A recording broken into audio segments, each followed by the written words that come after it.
You guys, Erin here, back with another moon update for you, but this is certainly not your average moon update as we have a very powerful solar eclipse coming up just around the corner here on Tuesday, October 25th at 3:48 a.m. Pacific time. And this is in the sign of Scorpio, 2 degrees Scorpio. This is a south node solar eclipse at 2 degrees Scorpio. For you astrologers out there, you understand how powerful this is. I'm going to break all this down for you. I'm going to pull up the chart. I'm going to show you how Venus is conjunct the sun and the moon. This is extremely powerful energy. But first, let's start by talking about this sign of Scorpio. This is a very, very powerful and intense energy. This is the sign of death and rebirth, the sign of transformation. This is the sign that wants to flush out the dead byproducts to make room for a new powerful beginning. The sign of Scorpio rules parts of the body that want to flush things out. The excretory system, it rules the colon, it rules the bladder, it rules the sweat glands, also rules the genitalia. Okay, now this is a very important part to understand, that this is all about flushing things out with the sign of Scorpio to embrace an empowering rebirth. Okay, so this is ruled, Scorpio is ruled by Pluto and Mars. Okay, let's start with Mars. Mars rules our physical drive, rules our sex drive. Mars is the one who gives us action to go do what we got to do. And Pluto, the other ruler of Scorpio, rules our spiritual drive, rules our psyche. Pluto is very powerful. Out of all those lights in the sky, Pluto is the one who actually influences powerful transformational processes. Okay, so the combination of Pluto and Mars ruling Scorpio, that's what makes it what it is. Now, this is also what we call the fixed water sign. When I say fixed, what I mean is this energy likes to do things in a steadfast way, consistency, persistency. That water element comes in and brings emotions. This is a very emotional energy. All the water signs, Cancer, Scorpio, and Pisces, they're the emotional ones. But the sign of Scorpio feels the emotions intensely, deeply, to the core. Okay, it's most commonly represented by the scorpion that has a lethal pinch. You know, that lethal pinch comes from those intense feelings, those intense emotions. And these feelings also bring in very strong psychic capabilities. The sign of Scorpio can be totally tapped in to the unseen forces. Okay, there's a reason why Halloween falls in Scorpio season. This is this energy of death and rebirth, a very, very powerful, powerful energy. And if you're a Scorpio and you're thinking, oh, I'm not powerful and I'm not psychic and I'm not fierce and that sort of thing, it's because there's so much more to the natal chart. And you guys are the ones that question this stuff. You're the ones who I encourage the most to get an astrology reading so that you can understand the way this stuff works. But for the most part, if you've got a strong Scorpio placement, Scorpio rising, Scorpio sun, Scorpio moon, something like that, then you probably know what I'm talking about, especially with these deep, deep feelings. Okay, so now what I'm going to do is I'm going to pull up the chart and show you all the fancy things that are going on with this solar eclipse. Okay, so for those of you who are new to my recordings, I work with geocentric Western astrology. So with that said, we put Earth right here in the middle of this thing. This is basically a snapshot of the tropical zodiac for the time of this solar eclipse. Okay, so here we are in the middle of this thing. We see these symbols. In case you're new to my recordings, if you've already seen my recordings, I apologize if this is getting, repetitive for you, but these symbols out here, these are the symbols for the celestial bodies and the celestial points. Like here's Mercury. Okay, here's the sun, here's the moon, here's Venus, here's something we call the south node. South node is a major key player in this solar eclipse. Okay, and we go in the wheel a little way when we see these numbers right here. These are the degrees. Okay, and when we go in just a little bit further, these right here, these symbols are for the zodiac signs, that all these things will be beaming through onto Earth at the time of this solar eclipse. And if you're super curious, these little tiny numbers here, those are the minutes, but we don't need to focus on those right now. Okay, so as I mentioned, this right here is the sun. Hopefully you can see my mouse moving. This is the sun. Right next to it is the moon. We can see that they are both at 2 degrees, and here's the symbol for the sign of Scorpio. Okay, so the sun and the moon are in the same spot. Now, again, if you see my recordings, you know that this means this is a new moon. We have a new moon every single month. Every single month, the moon catches up to the sun. They're in the same degree, in the same sign of the zodiac, and that's what creates a new moon. But when we have that, when we have a new moon, and we have either, this right here is the south node where I'm moving my mouse. This right here is the south node. When we have either the south node or this guy right here, the north node, right next to the sun and the moon, that's what creates a solar eclipse. Okay, now you're probably noticing this other character right here. That's Venus. I'll break that down in a minute as well. That's a rarity to have another celestial body right next to this solar eclipse. Okay, so let's focus on this south node right here. South node, this is where celestial energy goes out. Okay, up here, this other point that I pointed out, this is the north node, which the north node is where celestial energy comes in. South node is where it goes out. And if you're super curious, if you're sitting there thinking, what the heck are these nodes she's talking about? The nodes are points that sit on the moon's ecliptic, okay? They're always opposite each other. And the north node is, again, where celestial energy comes in. The south node is where it goes out. North node is also referred to as Rahu. The south node is also referred to as Ketu. The north node is also recognized as the dragon's head. The south node is recognized as the dragon's tail. If we think about it that way, the south node where energy goes out, that's the dragon's tail. Makes sense, right? Okay, so, and that dragon's tail is ferocious. It whips around. This south node is very much associated with our past. And really both the nodes are associated with our karma, but this is more like our past karma. It's a very, very spiritual point. And it's wonderful. The nodes are really, again, they have a lot to do with our karma. When we have a solar or a lunar eclipse, in my very strong opinion, it's so important that we are doing everything we can to stay on track with our goals, our karmic goals, making sure that we are being the best version of ourselves as possible. And not only that, but make sure you are not causing harm to anybody, including yourself, because those are the things that are going to mess with our karma. And we all want to raise our vibration, right? We all want to raise our vibration and get in alignment with great karma. So it's very important that we do that, especially around the time of an eclipse. Just so I don't forget to mention this, it's really not recommended that we go and expose ourselves to eclipse energy. It can work, but you really should know exactly what you're doing. And not only that, but it needs to be in alignment with your own natal chart. I've had personal experiences with this. I know several other people who have had personal experiences with this, including my teacher, with my own self. It was pretty heavy in the 2017 eclipse. I fully exposed myself and definitely have felt the repercussions of that. I know a lot of people that got sick after going to see that eclipse up in Oregon. And I also know some people that are like, well, I didn't feel anything. Nothing happened to me. Well, it was probably in perfect alignment with your own natal chart to be okay with it. Now, so, of course, if you live over in other time zones, I'm in California. So this is Pacific time at 3:48 that this takes place. Now, that's obviously, I'm going to be sleeping. I mean, I highly recommend that we all be sleeping at around the time, 3:48 in the morning. That's when our bodies want to be sleeping. But if you're, if it's a different time zone, if you're over in the UK or something like that, I don't recommend being outside and having some sort of a ritual and having exposed yourself to this energy, because this south node, again, it's the dragon's tail and it whips all around. It can bring up things, both at the north and the south node can bring up things like mental illnesses, can bring up anxiety, can bring up addictions, make people fall off the wagon. Say you quit drinking years ago, and then all of a sudden you're exposing yourself to this eclipse, and all of a sudden you want to go have a drink, that sort of thing. So that's, especially in the sign of Scorpio, Scorpio can definitely be associated with escapism. That's more of a Pisces thing, but Scorpio can deal with that too. Okay, so far, I hope we're making sense. Again, this is where energy goes out. Now, this is why this is so powerful. The south node works with extreme force in the sign of Scorpio, because the sign of Scorpio wants to flush things out. This south node, just by nature, this is where energy goes out. So this is this time to flush things out, flush out the bad karma, raise your vibration, keep moving forward.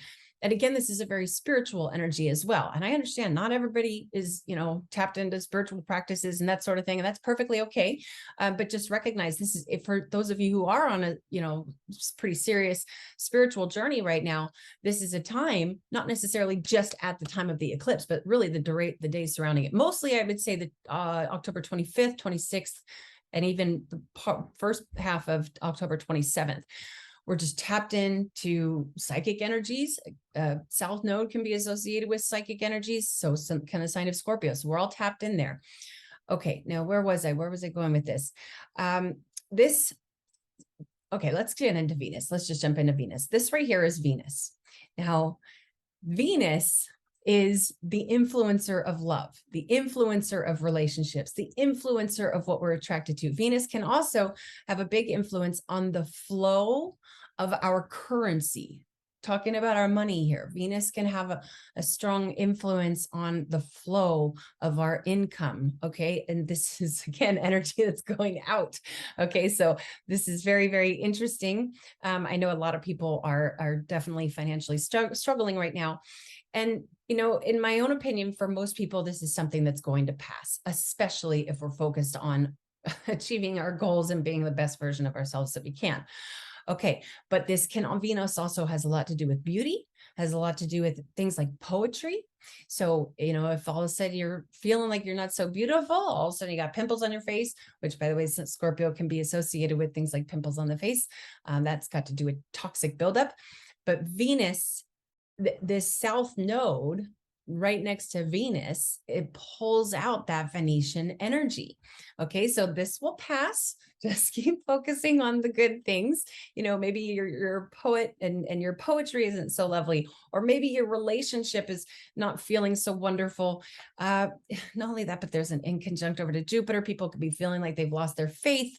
So this is pretty heavy energy, but it will pass. Some people might be feeling wonderful. Again, this is so important to get to know your natal chart, because really how you're experiencing this solar eclipse, so much of that depends on your own natal chart. And I'll kind of go into that a little bit, but regardless.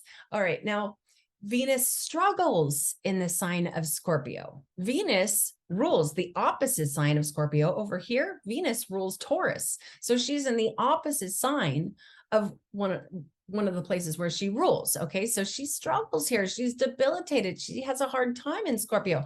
Now, please don't get me wrong. People who have Venus and Scorpio in their natal chart could often be very attractive, very sexy people. But the transiting, especially for this solar eclipse, this Venetian energy is being pulled out with an intensity. Okay, so this is an excellent time to be focusing on what you want to let go of. What do you want to put to death so that you can make room for new powerful beginnings? Now, going back to your own personal natal chart, depending on where the sign of Scorpio comes through your natal chart, okay, which house does the sign of Scorpio rule? And if you're using Placidus, you really want to see exactly where 2 degrees comes through. But what I'm talking about are these slices of pie. They're called the houses, okay? And this right here is always the first house. Where am I moving my mouse? This is always the first house. And of course, if you're looking at your natal chart on a different form of software or a different website, things are going to look a little different, but they all are going to have these things that look like a slice of pie. This is always the first house. If you have Scorpio on your first house, that means you are a Scorpio rising. And my goodness, this is an extremely spiritual and transformational time for you. And you're probably feeling like super tapped into other realms. Okay. If it's in your second house, this is the house of money, that there may be a major loss of money. Maybe all of a sudden you got a huge bill of something that you weren't expecting, or, maybe just you lost your job, something like that.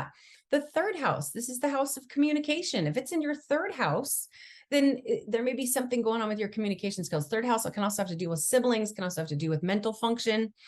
Fourth house right here, if it's in your fourth house, this is the house of home and property. Okay, could be something going on. Maybe you're moving out of your house, or maybe something happened with your house. Fifth house right here, this has a lot to do with creativity, and also can have a lot to do with our children as well, and also the child that's within us. That's the area of your life where this is being pulled out. Okay, something going on with maybe one of your children is, you know, moving out of the house, going off to college, something like that, or maybe you're feeling a lack of creativity. It's all about this transformational process. If you let go, if you're, you know, if let's say this is in your 5th house and you're like, well, geez, I'm not feeling as creative as I was. That's okay. Let it go. There's something new that wants to come in. You're about to experience a creative rebirth. Okay. 6th house. This is the house of health. House of health and being of service. There may be something going on there. This house can also have a lot to do with school, but also can have to do with your job. If you just have a job and all of a sudden you lose your job, it could be, you know, applied to this 6th house. 7th house, house of relationships. Very likely there's something going on with relationships if Scorpio rules your 7th house. 8th house right here. This is actually the house of transformation. If you got Scorpio on your 8th house, really, if you're an Aries rising and you got Scorpio on your 8th house, this is probably one of the most powerful transformational processes that you will ever experience. Okay, 9th house. This is the house of higher learning and advanced knowledge. It can also have to do with universities and being a professor of sorts, anything like that. Maybe there's something going on there. Maybe all of a sudden there's like loss of, you know, I'm not feeling, you know, as inspired. My faith, this 9th house can also have to do with faith, can also have to do with long distance travels. So there's something going on there if you got Scorpio in your 9th house. 10th house right here. This is the house of career and public life. Scorpio's on your 10th house, or all of a sudden you're not getting the recognition that you used to, or maybe there's another place where there's something going on. You lost your career, something happened with your boss, or maybe you were the boss and now all of a sudden you don't get to be the boss anymore, something like that.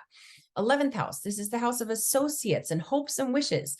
Okay. If it's going on there, maybe there's a loss of, you know, your hope, or the people who you've been networking with, all of a sudden everybody had to move away. So I'm just throwing out bizarre examples here.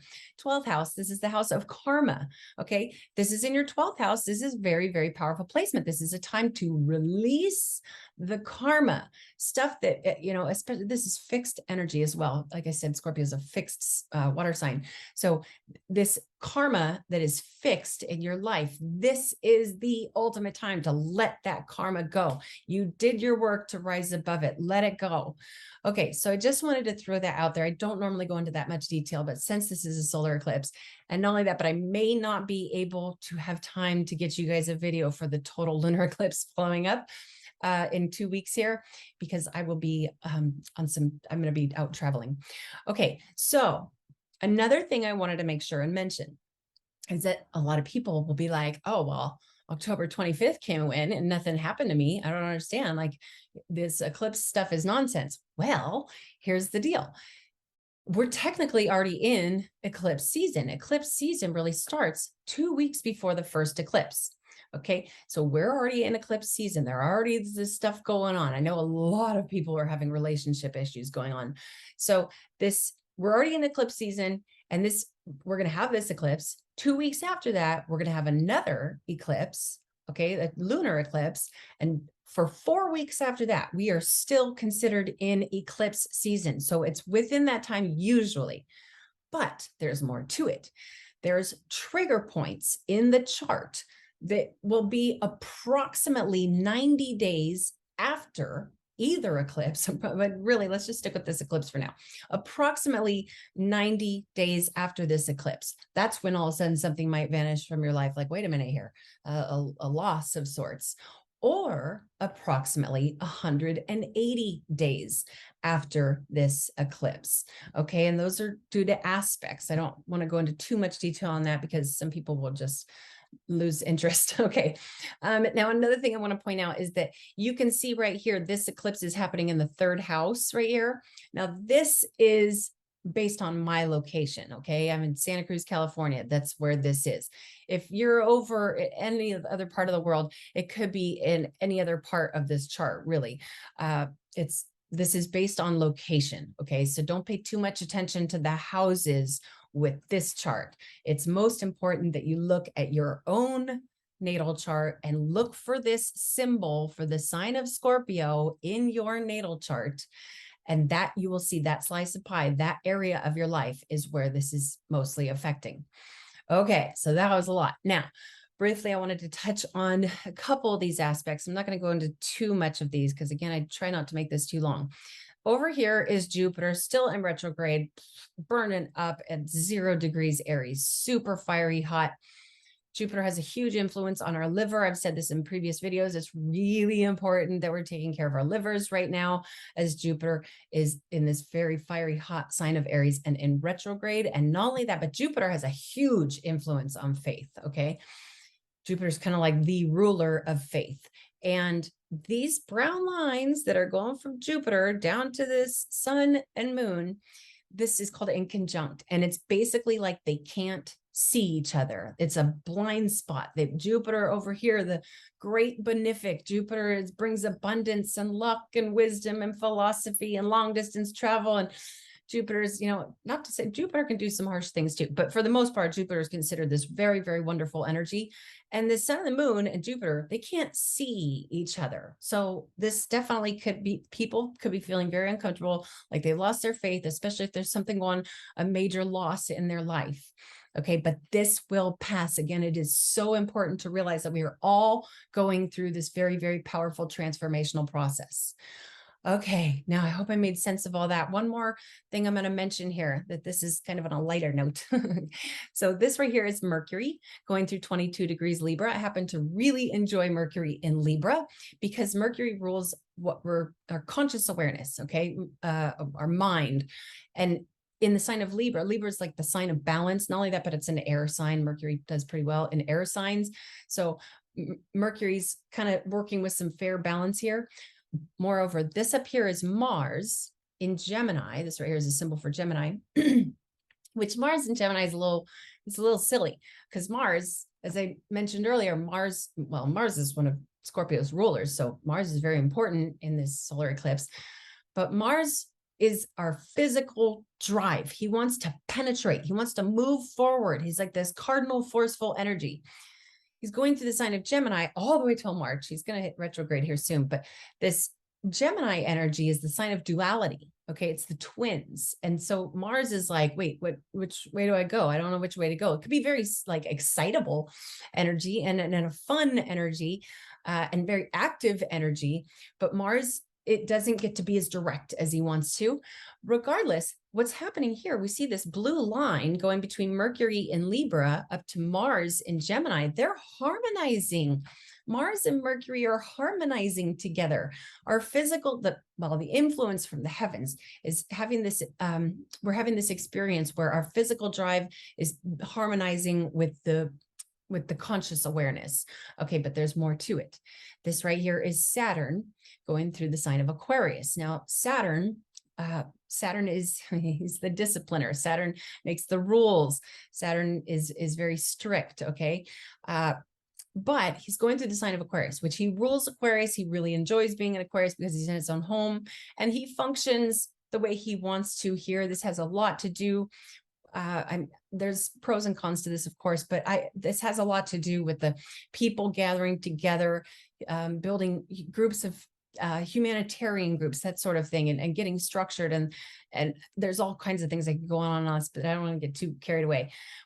The point I'm trying to make here is now we see this blue line that's also going from Mars to Saturn. Okay, this blue line right here. That means Mars and Saturn are harmonizing, okay? The discipliner and the physical drive are also harmonizing together. And then here we have Saturn going over here to Mercury. This blue line that goes from here to here is another harmonizing aspect between Saturn and Mercury, the discipliner and our conscious awareness. All three of these guys, it's basically what I'm getting at here. Aquarius, Gemini, and Libra, these are the air signs, and they're all harmonizing together. This could be great for the intellect, but also can be good as far as staying focused on our goals and staying calm through this sort of turbulent solar eclipse energy. Okay, I think I'm going to leave that there. Let's talk about some stones that resonate well with this scorpionic energy. I brought a few out here. Really, the dedicated zodiacal birthstone for the sign of Scorpio is Topaz. Unfortunately, I do not have a topaz in my life right now, but that's perfectly okay because there's so many other stones that resonate well with this Scorpio energy. Not only that, but Topaz is not really the most ideal stone for me to have. I like to have all the stones, but not every stone is for everybody. Okay, some stones, depending on your natal chart, may bring negative effects into your life. Topaz happens to be one that would not necessarily be the best stone for myself, but I'd still like to have one. I would just not wear it on my body. And that's a really important part I want to bring up here. If you don't know for sure, that these stones, actually the stones I'm going to mention today are pretty much all reliable that anybody can wear on their vessel. But still, I think it's important that people understand this. Very powerful stones like diamonds, sapphire, they're not meant for everybody. There's certain points in your chart that would suggest this might not be a wise decision for you to be walking around with a sapphire or something like that on you. So with that said, what I do is I take the stones and I put them on top of my journal. Oh, there was something else I wanted to bring up too. I put them on top of my journal, and on the night of the eclipse, the night before, October 24th, I'll be putting the stones on top of my journal so that my journal is harmonizing with the celestial bodies, okay, with the heavenly energies. And on that point, I wanted to make this clear. Hopefully you guys are still with me. Some of you, maybe, some of you I may have already lost. I keep talking about how this is an energy of flushing out. This is still a new moon. This is still a new moon. This is still a time where it's a new beginnings. And we will have a full moon in the sign of Scorpio 6 months from now. And that will be the peak of this growth cycle. So it's really important that we realize we're still experiencing this opportunity for growth in the scorpionic ways. It's really, we have this, if you want to be more fierce, let's say you want to be more magnetic, you want to be more sexy, all those types of things. I mean, if you're going to be more sexy, I highly recommend you do it in a very, just be smart about it, be wise about it. Don't get carried away, because we can really screw things up with our karma with sharing sexual energy with people that's just not in our best interest. Okay, that's my well-educated opinion, strong opinion. Okay, so going back to these stones, and I will mention one that has to do with sexual energy as well. All right, let's start there. Let's start with this, since I was just talking about the sexual energies. This right here is carnelian. Okay, so carnelian has a lot to do with healing sexual trauma. Okay, and that Scorpio energy can definitely be associated with sexual trauma. And I know, unfortunately, I know so many women, and a few men too, but women who have experienced some very, very severe sexual trauma. Carnelian can be a really good stone for helping to heal that. And this solar eclipse can be a really good time to let that stuff go, flush it out if it's not serving you. Okay, so, and carnelian is probably okay for most people to wear, but you might want to be safe and place this on your journal as well. Going back to the journal, you better believe I'm going to be writing down the stuff that I'm letting go that has to do with this scorpionic energy, but I will also be writing down the new beginnings that I want to embrace, the growth that I want to embrace that's related to the sign of Scorpio. Okay, now this right here is a malachite. Malachite is one of my favorite stones, not only because it's absolutely beautiful, but it's also really calming, and it's also super protective. And this is one that I'm mentioning that is like old reliable. Personally, I feel like everybody should have a piece of malachite or lapis or both, or black tourmaline. Those ones are, they're pretty much good for everybody. Okay, especially, oh boy, especially if you're not wearing them on your body, but you're putting them in the corners of your house to keep you protected. But malachite specifically is really good. This is also one that's really good for turbulent relationships. Okay, so there's malachite, also one of the most top recommended stones by Edgar Cayce. Okay, the next one I was going to mention, this right here, is Shungite. This is another one of my favorite stones. I love the shape of this, the pyramid shape. Shungite is super protective against all unwanted energies, but most powerfully, very protective against things like dangerous electromagnetic fields. You know, I'm obviously exposing myself to EMFs being right in front of this computer right here. I love to have malachite in front of or between myself and my devices. But overall, this is a very, very scorpionic stone, resonates well with the sign of Scorpio, and it's super protective. Okay, now another one I was going to mention here. This right here is labradorite, which is a super beautiful stone. It's really good for communication. Going back to if you're third house, the house of communication, is ruled by the sign of Scorpio in your natal chart. Labradorite would be a really good stone to work with for this solar eclipse. Again, placing, like writing down in your journal what you want to let go of, what you want to embrace for the new beginnings, and putting, you know, these stones on top of your journal. That's what I do, and I've had excellent results with it. Okay, I was going to mention some herbs. Okay, well, Scorpio, like I said, it has a big influence on the blood, but it also rules really the whole excretory system. Some of my favorite herbs for just kind of keeping this stuff in check, I would say sarsaparilla is really good, especially for balancing hormones that have to do with the blood for men and women. And also olive leaf. Olive leaf is really good for flushing out parasites, but also really good for just flushing out the unwanted energies. But really any type of a colon cleanse, anything to just help flush things out of your body for this solar eclipse is what I highly recommend. Okay, so if you'd like to schedule an astrology reading, please go to erinwageastrology.com. You can schedule straight through my website. Now, if you're on a phone or a tablet or an iPad or something like that, what you'll see is at the top of my website, there's 3 bars. That's a menu bar. If you click there, a calendar will pop up. It'll say book online. You click on the book online and you can schedule straight through my calendar. Okay, that's what I highly recommend. You can also send me a message through my website, but I've just been in front of the screens too much lately, so I'm trying to back away from that. And so sometimes I miss messages, but I will never, ever, ever miss an appointment. All my devices, my computer, all of them, I get a ping if somebody schedules a reading. So I don't ever miss a reading, and I will never, ever miss a reading when you guys schedule straight through my website. Okay, you guys, I hope that all made sense, and I wish you all the best for this solar eclipse. And until next time, namaste to all of you.